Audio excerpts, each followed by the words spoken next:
Hello, I'm here today to talk to you about this guitar. It happens to be a 1934 Martin D-28, manufactured in the latter part of 1934. This guitar was the first year of issue for the D-28 model, and joining the top of the guitar at the 14th fret. Prior to that, the necks were shorter prior to 1934. This guitar has a red spruce top and Brazilian rosewood sides and back, mahogany neck, and I'll go through the items one at a time and give you the best description I can about it. This guitar I purchased back in 2004, so I've had it for 16 years now. I've been playing it most of that time. Very few times that I haven't played this guitar over the years, although I've switched back and forth with a few different guitars depending upon the gig. But this was my main guitar for many, many years. I'm still playing it on a daily basis, just about. The guitar has been worked on. It's not 100% original. It has it is in excellent condition. Everything is set up properly. All repairs that have been done in the past have been that weren't 100% perfect were taken care of since I've owned the guitar in 2004. Obviously, that's a long time to own the guitar. But the tuners, I'll start up here at the headstock. Original headstock, original neck, but the tuners are original.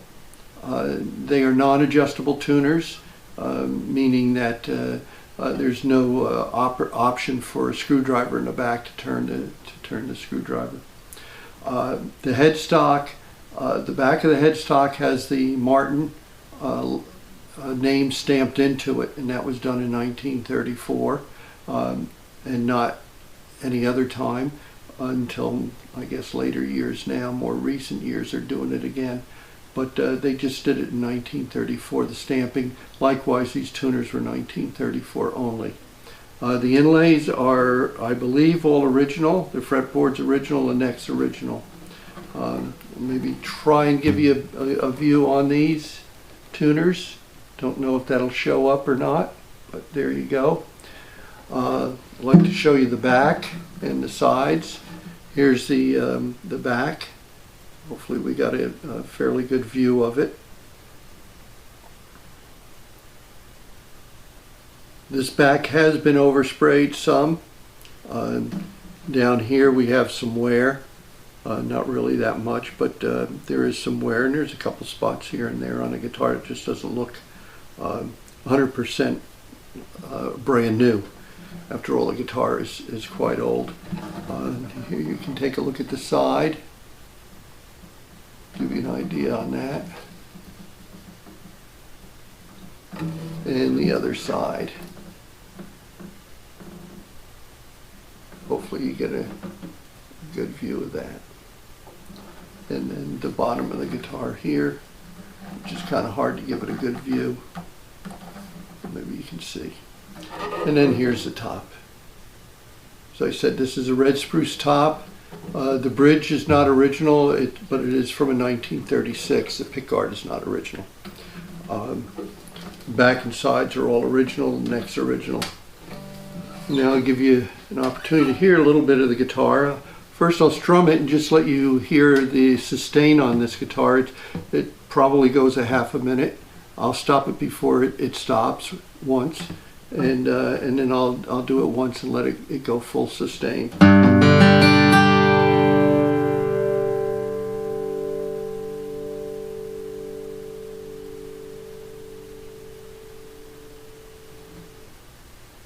You can see I stopped it. You can tell it was stopped.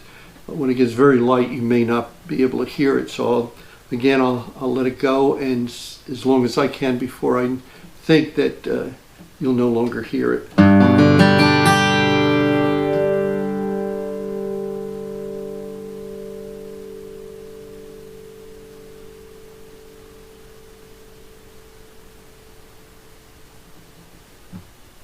there. So it was still going, and I think you can hear it once it stops, becomes silent. So it's got a nice sound. I'm not hitting the strings with the pick very hard because the guitar just doesn't need that.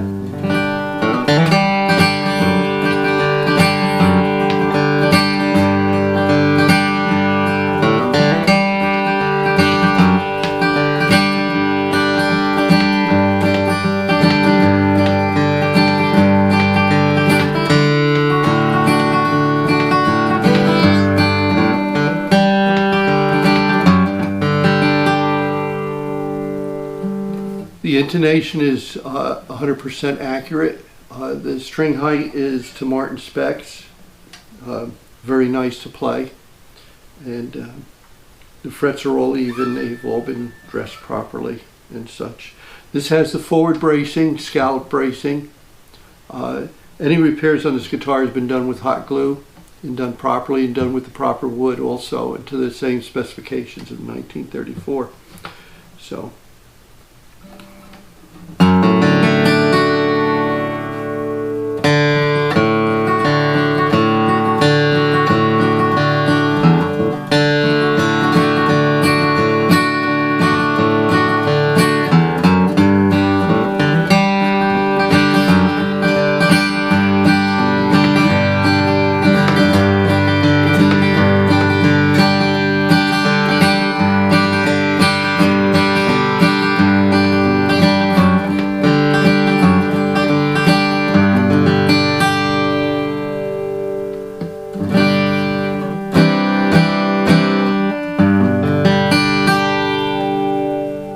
So there you have it, a 1934 Martin D-28.